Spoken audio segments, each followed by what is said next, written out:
ورحمۃ اللہ وبرکاتہ۔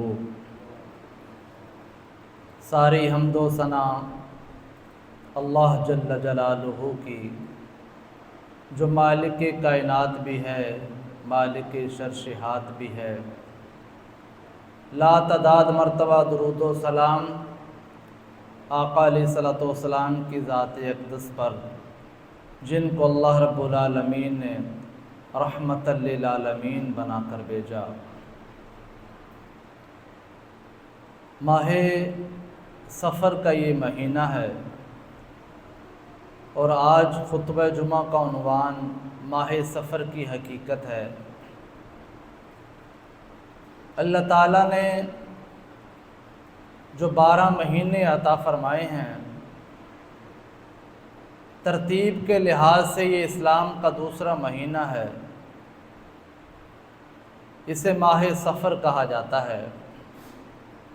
معاشرے کے اندر اس کے بارے میں بہت ساری باتیں پائی جاتی ہیں، بہت ساری توہمات پائی جاتی ہیں، بہت سارے عقائد لوگوں نے ماہ سفر کے ساتھ جوڑ کے رکھے ہیں۔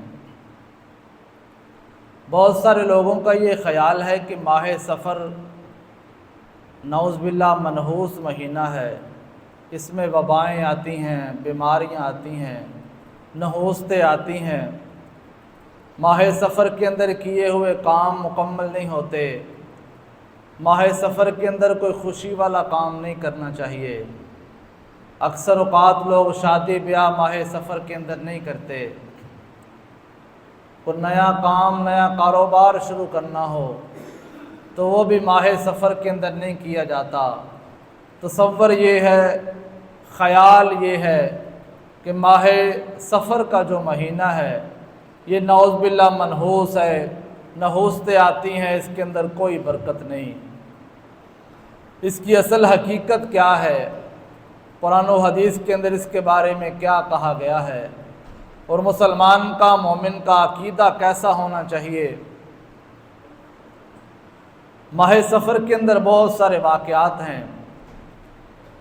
بہت سارے لوگوں نے کتابوں کے اندر یہ لکھا، سیرت کی کتابوں میں یہ آتا ہے کہ آقا علیہ الصلوۃ والسلام ماہ سفر کے اندر حضور بیمار ہوئے، تو نعوذ باللہ یہ منحوس مہینہ ہے۔ پھر ماہ سفر کے آخری بدھ کو اللہ کے نبی صلی اللہ علیہ وآلہ وسلم کو بیماری سے کچھ افاقہ ہوا، تو کتابوں کے اندر درج ہے کہ اگر آخری سفر کے آخری بدھ کو غسل کیا جائے، نہایا جائے، تو سارا سال بیماریاں نہیں آتیں، کیونکہ نحوست پچھلے 3 ہفتوں کے اندر تھی۔ چوتھے اور آخری ہفتے کے اندر آقا علیہ الصلوۃ والسلام کو شفا ملی، افاقہ ہوا، لہذا بیماریاں رخصت ہو گئیں۔ اب جو غسل کر لے گا وہ پورا سال بیمار نہیں ہوگا۔ اس کی کوئی حقیقت اسلام کے اندر نہیں ہے۔ اگر آپ حضور کی بیماری کی وجہ سے ماہ سفر کو منحوس کہیں تو پھر یہ بات روز روشن کی طرح عیاں ہیں، کسی کا کوئی اختلاف نہیں، بات بڑی اور جملہ بڑا دینے لگا ہوں، کوئی بندہ اس کے اوپر نا اتفاقی نہیں کرے گا کہ اگر ماہ سفر کے اندر حضور بیمار ہوئے تو لوگوں نے اسے منحوس قرار دیا، تو ربیع الاول جسے بابرکت مہینہ کہا جاتا ہے، پھر ربیع الاول کے اندر تو حضور کا وصال ہوا ہے، پھر ماہ ربیع الاول کو کیا کہا جائے گا؟ تو یہ عقیدہ لوگوں کا عقیدہ ہے، ان پڑھ لوگوں کا عقیدہ ہے، یہ عورتوں والی باتیں ہیں، لا علم لوگوں نے فتوے دے دیے، کتابوں کے اندر درج کر دیا، اس کی اسلام کے ساتھ کوئی حقیقت، کوئی مشابہت نہیں ہے۔ اور پھر قرآن کی آیات گواہ ہیں۔ سورہ یونس سورہ نمبر 10 آیت نمبر 107 کے اندر اللہ تعالیٰ نے ارشاد فرمایا، وَإِن يَمْسَسْكَ اللَّهُ بِضُرٍّ، اور اگر اللہ تمہیں کوئی تکلیف پہنچا دے، وَإِن يَمْسَسْكَ اللَّهُ، اگر اللہ بِضُرٍّ تمہیں کوئی تکلیف پہنچا دے، فلا کاشف لہ الا ہو، اب کوئی اس کے علاوہ دور نہیں کر سکتا۔ اب اللہ نے کسی کو آزمائش دے دی، کوئی جسمانی تکلیف آ گئی یا کوئی نقصان ہو گیا کسی کام کے اندر، اور بھائی اللہ کا قرآن کہتا ہے فلا کاشف لہ الا ہو، اب کوئی یہ بیماری دور نہیں کر سکتا۔ آگے فرمایا فلا راد لفضلہ وَإِن يُرِدْكَ بِخَيْرٍ، اگر اللہ خیر کا بھلائی کا ارادہ کر لے، فَلَا رَادَ لِفَضْلِهِ، اب اس اللہ کے فضل کو کوئی ٹال بھی نہیں سکتا۔ اب اگر اس کی وضاحت کروں بات سمجھانے کے لیے، اگر ہمارے ہاں کوئی بیمار ہو جائے تو ہم شفا لینے کے لیے بھاگتے ہیں، تو کسی کے پاس بیماری سے شفا حاصل کرنے کے لیے جا رہا ہے، کوئی کسی کے دروازے اور دہلیز پہ دستک دے رہا ہے، لیکن اللہ کا قرآن کہتا ہے فلا کاشف لہ الا ہو، اگر تم بیمار ہو، اگر تم پریشان حال ہو، جہاں مرضی چلے جاؤ، تمہیں رب کے سوا کوئی شفا نہیں دے سکتا۔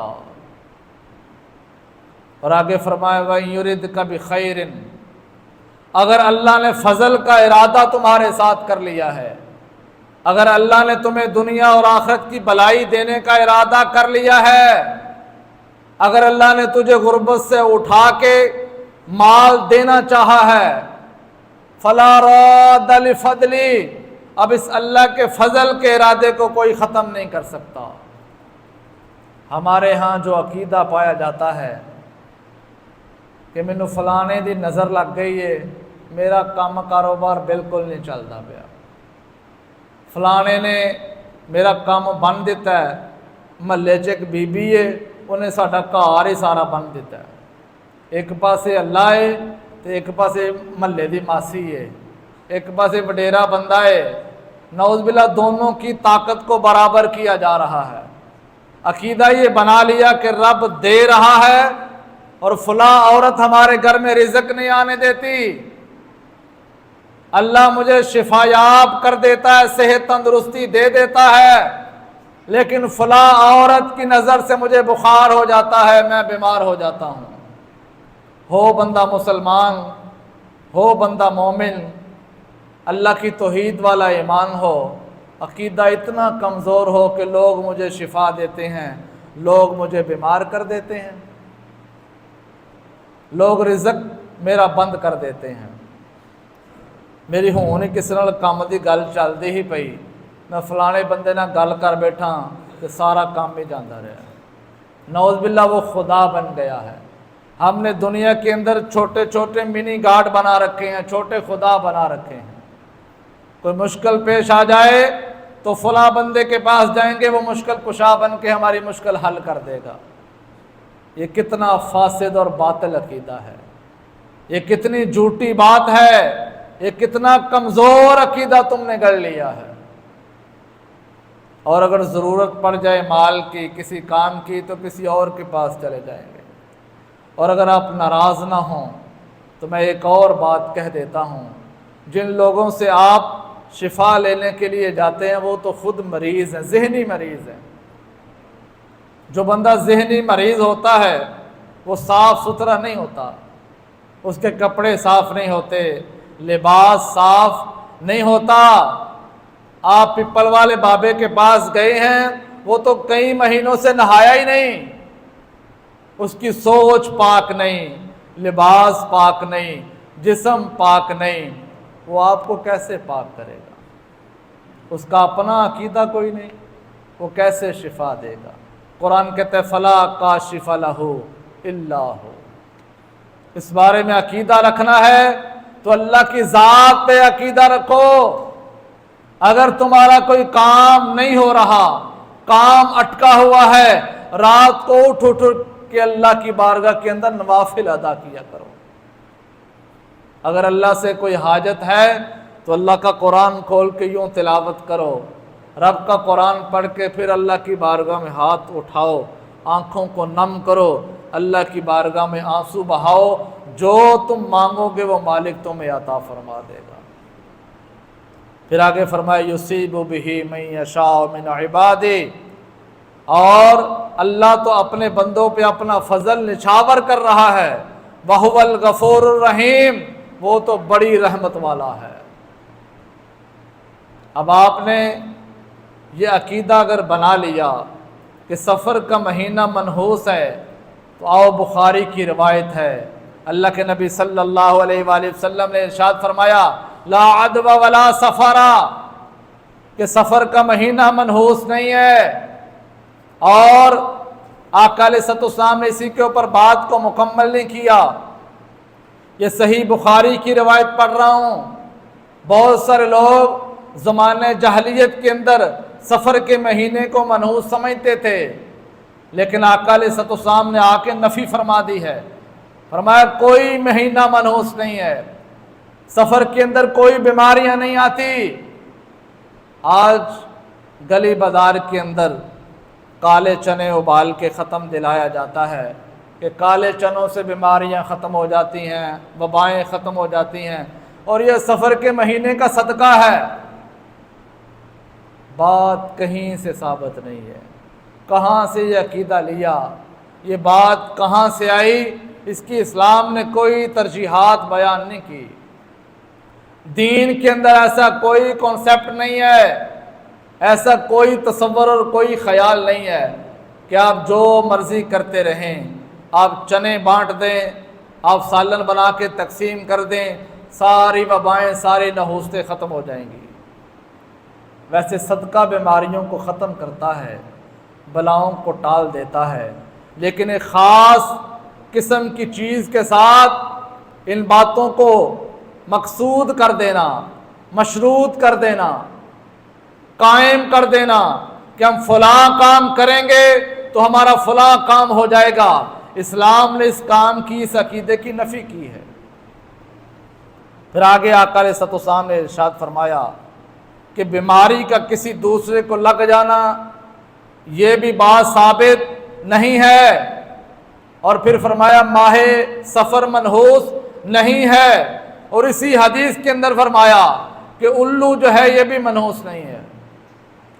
ساڈے گھر بھی بڑا مسئلہ بنے ہیں کہ ساری دیوار تے 3 دن ہو گئے الو آ کے بہندا ہے، کہ تمہیں کی آندا یہ بہندا ہے، تواڈے گھر چ تے کئی الو پائے جاندے نا، جنہیں کدی نماز نہیں پڑھی، کدی قرآن نہیں پڑھیا، کدی ذکر نہیں کیتا، کدی دعا نہیں منگی، کدی مسیتے نہیں آیا، اس الو نالوں اے الو بھیڑا جے، وہ پرندہ چنگا ہے، اے الو بھیڑا ہے جڑا گھر دے وچ۔ پھر آپ یہ سمجھ رہے ہیں کہ الو کے بیٹھنے کی وجہ سے نحوست آئے گی۔ اللہ کے نبی صلی اللہ علیہ وآلہ وسلم نے ارشاد فرمایا اس سے بڑا منحوس کوئی نہیں جو فجر کی نماز ادا نہیں کرتا۔ آپ اگر اکیلے گھر کے اندر نمازی ہیں، آپ باجماعت نماز ادا کر رہے ہیں، اکیلے کی نماز پڑھنے سے کیا برکت آئے گی جب سارے کا سارا ٹبر ہی بے نماز ہوگا۔ ہماری عورتیں بے نماز، ہمارے جوان بے نماز، ہمارے بوڑھے بے نماز، ہمارے بچے بے نماز۔ تم اللہ سے جتنا مرضی رزق مانگو، رزق آئے گا لیکن برکت نہیں آئے گی۔ جب بھی مانگا کرو اللہ کی بارگاہ میں ہاتھ اٹھا کے تھوڑے رزق کے اندر برکت مانگا کرو کہ اللہ رزق ہمیں تھوڑا ہی عطا فرما دے لیکن اس کے اندر برکت بہت زیادہ ڈال دے۔ پھر آقا علیہ الصلوۃ والسلام نے جب یہ ارشاد فرمایا کوئی بیماری متعدی نہیں ہوتی۔ اب یہ بات سننا، میں صحیح بخاری پڑھ رہا ہوں، کوئی قصہ کہانی نہیں، اللہ کے نبی کا فرمان ہے۔ جب صحابہ کو فرمایا ایک سے دوسرے کو بیماری نہیں لگتی، ایک بدو کھڑا ہو گیا، عرض کی میرے آقا ہمارے اونٹ صاف ستھرے ہوتے ہیں ہرن کی طرح، لیکن باہر سے کوئی خارش والا اونٹ آتا ہے، ہمارے سارے ریور کو خارش لگا دیتا ہے۔ ہمارے اونٹ صحیح سلامت ہیں، تندرست ہیں، صحت یاب ہیں، ان میں کوئی بیماری نہیں، لیکن باہر سے کوئی بیماری والا اونٹ آتا ہے خارش والا، سارے جانوروں کو خارش لگ جاتی ہے۔ اب دیکھو اللہ کے نبی نے کتنا پیارا جواب عطا فرمایا۔ حضور نے ارشاد فرمایا تمہارا یہ خیال ہے کہ جو باہر سے اونٹ آیا اس نے سارے اونٹوں کو بیماری لگا دی، تو اب یہ بتاؤ پہلے والے اونٹ کو بیمار کس نے کیا تھا؟ جو باہر سے اونٹ آیا اسے خارش کس نے لگائی تھی؟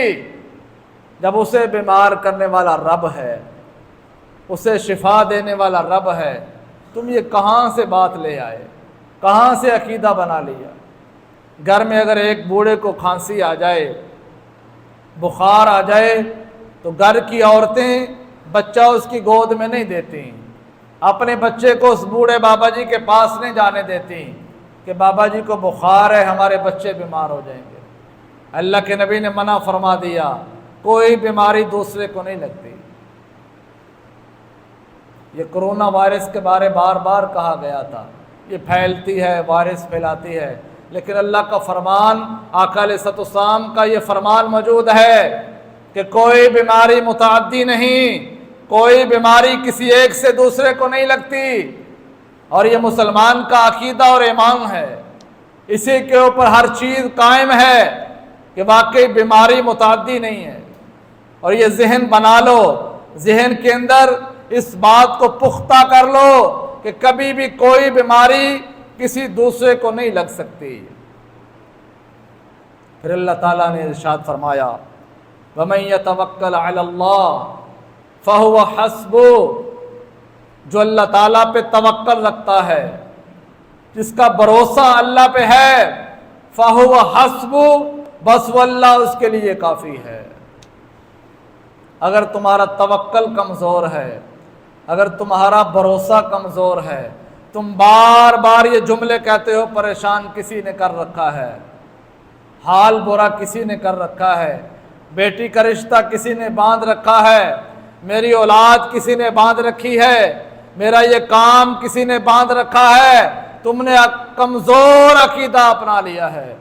یہ سراسر قرآن اور آقا علیہ الصلوۃ والسلام کے فرمان کے خلاف ہے۔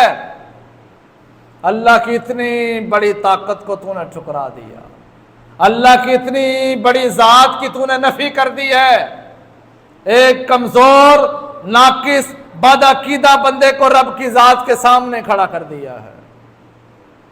اللہ دینے والا ہے، فلاں باندھنے والا ہے، اللہ دینے والا ہے، فلاں روکنے والا ہے، بلکہ نہیں۔ آقا علیہ الصلوۃ والسلام کے ساتھ ایک صحابی تھے، حضور کی اونٹنی کے اوپر سوار تھے، اب تھوڑی سی سواری ہلی، پیچھے والے سوار صحابی نے فوراً یہ کہا کہ شیطان کا اللہ ستیہ ناش کر دے۔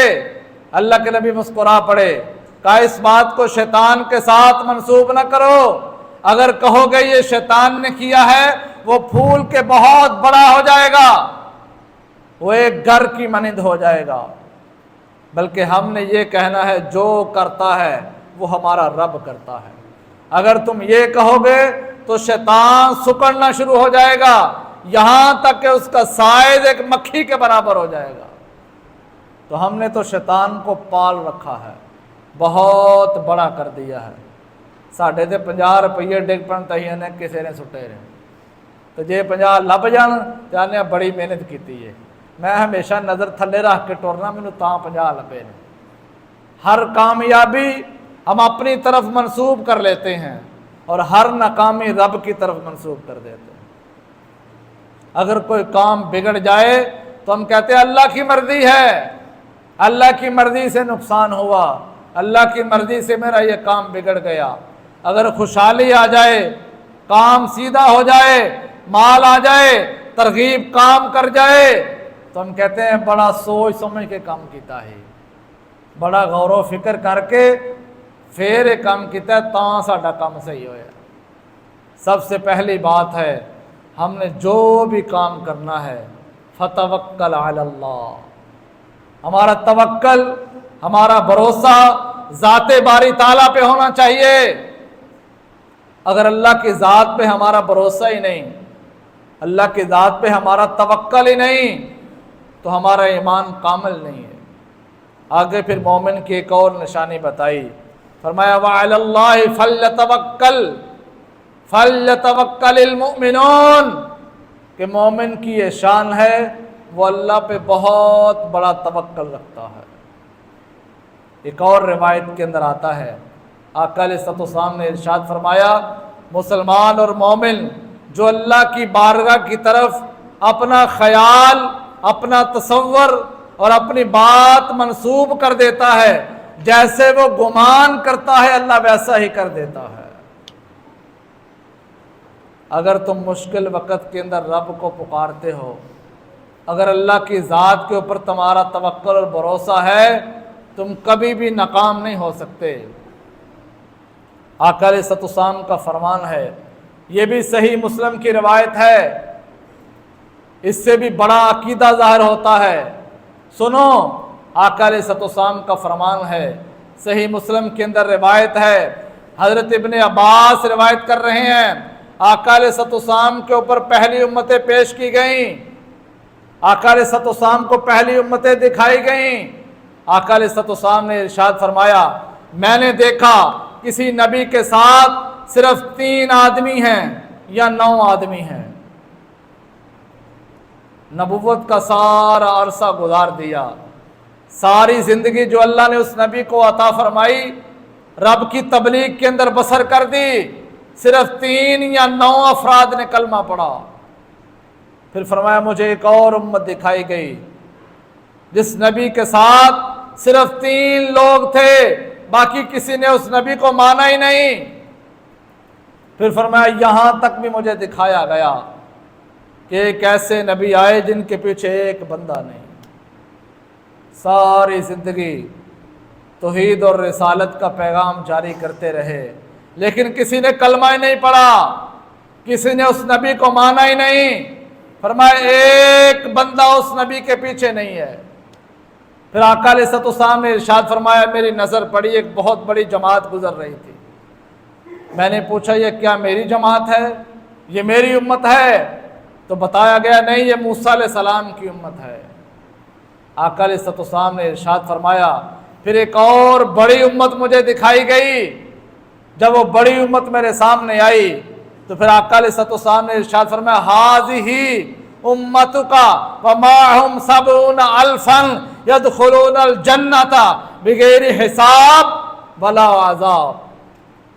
فرمایا وہ میری امت تھی، تعداد بہت زیادہ تھی، آگے بہت بڑی خوشخبری ہے، میری امت میں سے 70,000 افراد ایسے ہوں گے جو بغیر حساب و کتاب جنت کے اندر جائیں گے۔ یار کتنا بڑا اعزاز ہے امت مصطفیٰ کے لیے کہ 70,000 بندے آقا علیہ الصلوۃ والسلام کی امت میں سے بغیر حساب و کتاب جنت میں داخل ہو جائیں گے۔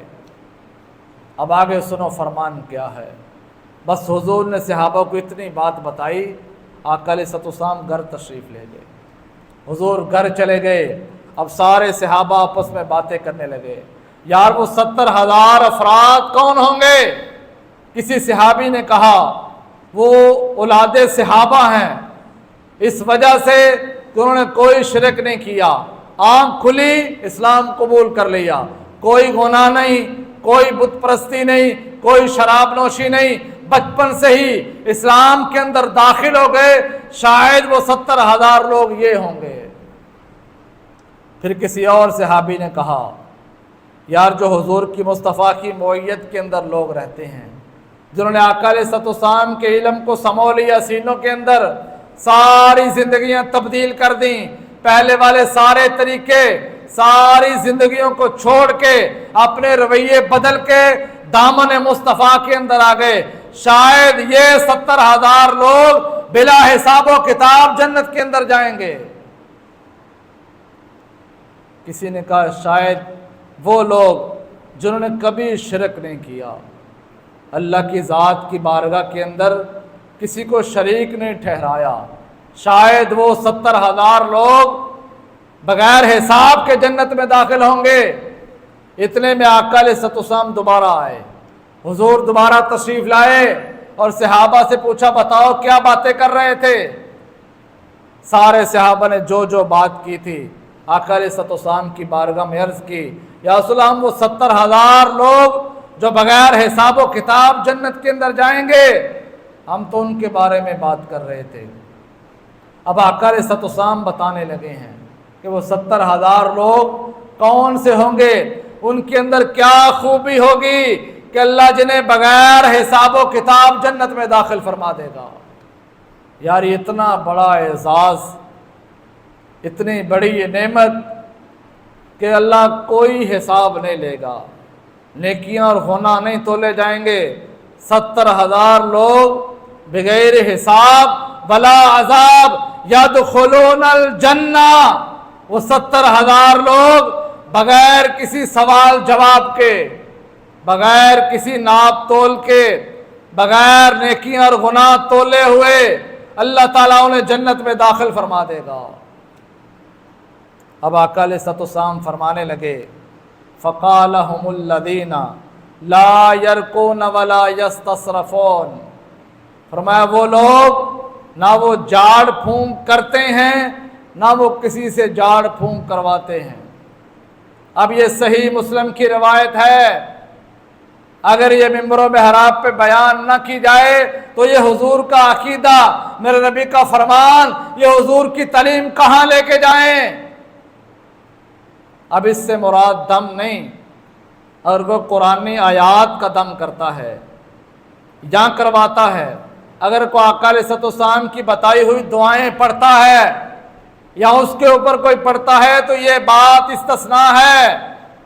وہ جاڑ پھونک جو بغیر دین کے کیا جاتا ہے، وہ جنتر منتر جو اپنی کلیوں کے اندر بیٹھ کے پڑھے جاتے ہیں، وہ ایسے کالے دل والے، کالے لباس والے، کالے عقیدے والے بابے جو لوگوں کو جاتے ہی بتا دیتے ہیں کہ تیرے تے کالا جادو ہوئے ہے، تے بڑا ڈاٹا ہوئے ہے، تو ساڈے کول آ گئے ہیں ہن بچ جائے گا، اگر نہ آوندا تے تو بچنا ہی نہیں۔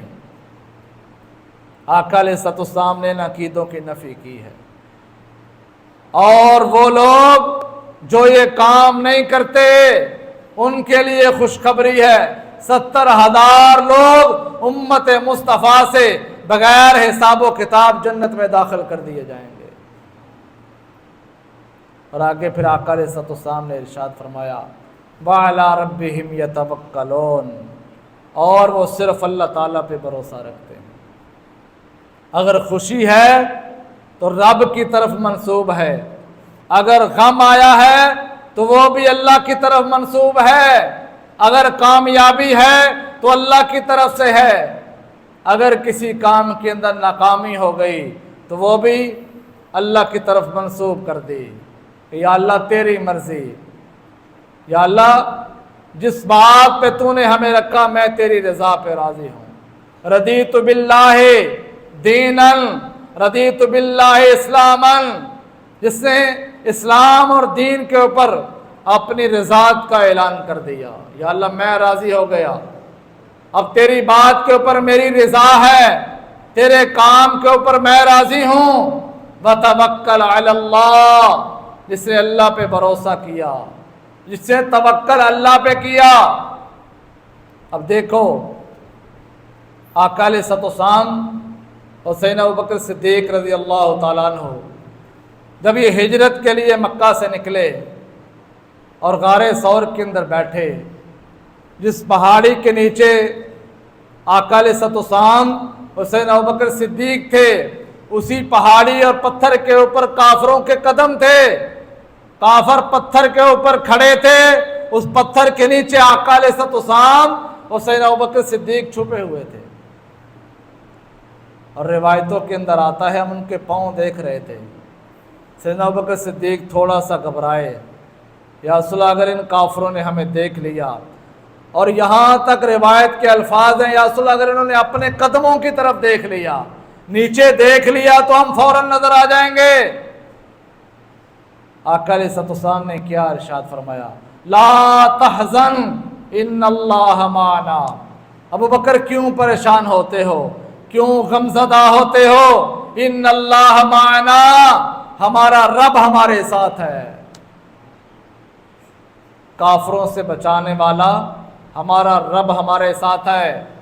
طائف کے اندر آقا علیہ الصلوۃ والسلام نے یہ عقیدہ مسلمانوں کو، مومنوں کو عطا فرمایا کہ سارا طائف اگر پتھر مارنے والا ہو، وہ پتھر مار مار کے ختم کرنے والے ہوں، لیکن جس کے ساتھ رب ہو، جس کا توکل اللہ پہ مضبوط ہو اسے کوئی نقصان نہیں پہنچا سکتا۔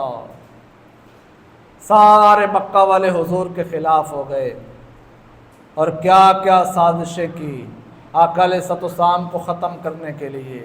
کہیں ابو جہل نیا طریقہ پیش کرتا ہے اور کہیں عمر بن خطاب حضور کو ختم کرنے کے لیے تلوار لے کے نکل آتے ہیں۔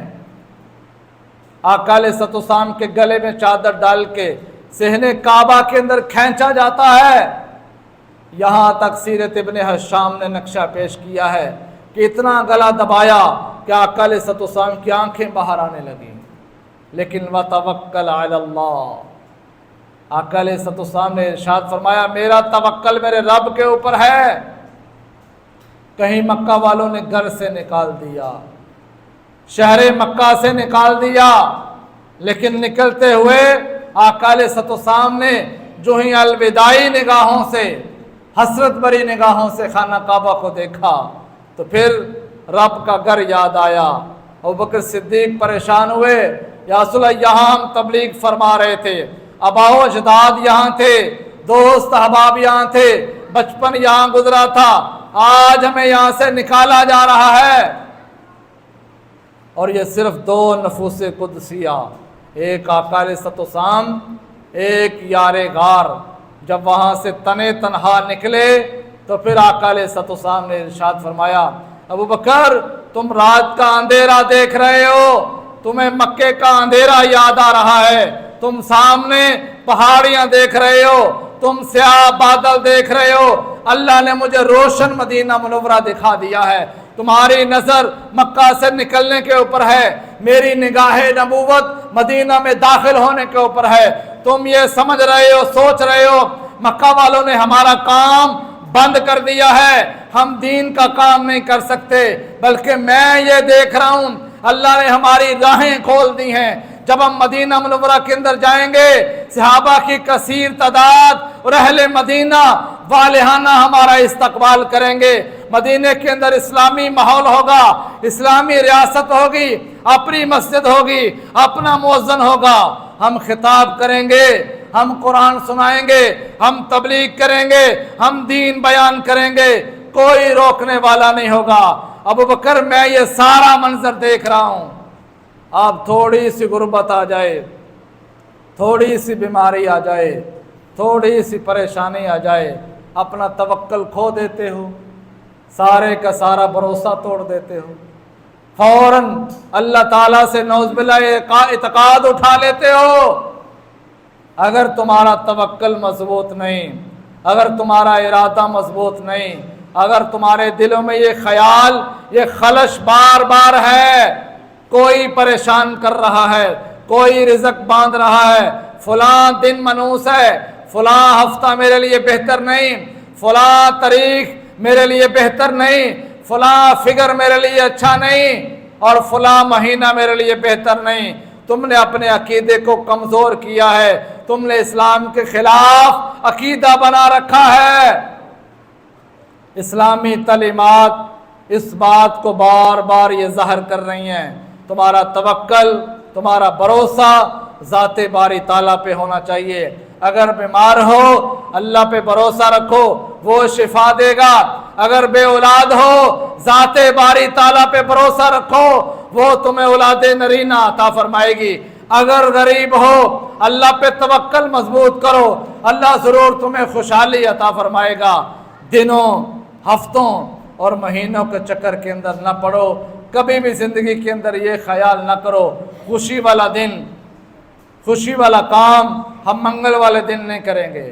وہ پائی منگل دا قصور کی ہے، آندھے شادی منگل والے دن نہیں کرنی، ولیمہ منگل والے دن نہیں کرنا، بلکہ اتوں تک بیبیاں نے آدھی نے منگل والے دن مکلاوا بھی نہیں ٹورنا۔ اب پاویں بندہ بڑا پھسیا ہوئے آدھی نہیں یہ تو ہو ہی نہیں سکتا، ہفتے والے دن شادی ہوئی ہے، اتوار نو ولیمہ ہے، ان اتوار بھی ہوتے ہی، سوار بھی ہوتے ہی، منگل بھی ہوتے ہی، بہت دل دن آئے گا۔ لیکن اسلام ان باتوں کی تردید کرتا ہے۔ اگر آپ یہ سارا عقیدہ سن کے پھر وہیں کھڑے رہیں جہاں تھے تو پھر اسلام آپ کے دلوں پہ دستک دیتا ہے، یہ قرآن آپ کے کانوں کی سماعت بنتا ہے کہ اللہ کا قرآن بار بار کہہ رہا ہے کوئی ضرر نہیں پہنچا سکتا، کوئی تکلیف نہیں دے سکتا، کوئی تمہاری دولت کو مکمل کھینچ نہیں سکتا، کوئی تمہارے کام کے اندر رکاوٹ نہیں بن سکتا، کوئی تمہارے کسی کام کو باندھ نہیں سکتا۔ مسلمان ہو، آقا علیہ الصلوۃ والسلام کی ذات کے اوپر تمہارا ایمان ہے، لیکن عقیدہ اتنا کمزور کہ وہ جو نماز پڑھنے والا نہیں، وہ جو تلاوت کرنے والا نہیں، وہ جو قرآن کو سمجھتا نہیں، اس نے تمہارا مستقبل باندھ لیا، تمہاری پڑھائی ختم کر دی، تمہارا کاروبار ٹھپ کر دیا، تمہیں بیماری میں مبتلا کر دیا۔ بھائی یہ طاقت تو اللہ تعالیٰ نے قرآن والوں کو نہیں دی۔ بڑی ذمہ داری سے کہہ رہا ہوں، کسی کی کوئی چیز باندھنا یہ کسی کے بس میں اللہ نے دی نہیں۔ کسی کی دعا سے کام بہتر ہوتا ہے، کسی کی نگاہ سے کام بہتر ہوتا ہے، کسی کے اٹھے ہوئے ہاتھ تمہارے لیے بہتری کا سبب بن سکتے ہیں، لیکن تم یہ عقیدہ بنا لو کہ فلاں کے کام سے، فلاں کی نظر سے، فلاں کی نگاہ سے میرا نقصان ہو جائے گا، اس سے ڈر کے رہو، دب کے رہو، تو یہ تمہارا عقیدہ کمزور ہے۔ اور سفر کے بارے میں بالکل کوئی عقیدہ اسلام کے اندر نہیں، یہ منحوس مہینہ ہے، آپ شادی نہیں کر سکتے، آپ خوشی والا کام نہیں کر سکتے، ایسا عقیدہ اسلام کے اندر نہیں۔ کوشش کریں اسلامی تعلیمات جو قرآن و حدیث کے مطابق ہیں ان کے قریب آئیں، پرانی روایتیں، پرانے طریقے، پرانی طرز زندگی جو اسلام کے خلاف ہے انہیں چھوڑ کے اپنی زندگی کو اسوہ رسول، اسوہ صحابہ کے قریب کریں تاکہ زندگیاں بہتر ہوں، زندگی میں سکون آئے، روشنی آئے۔ اللہ تعالیٰ ہم سب کو عمل کی توفیق عطا فرمائے۔ وما علینا الا البلاغ۔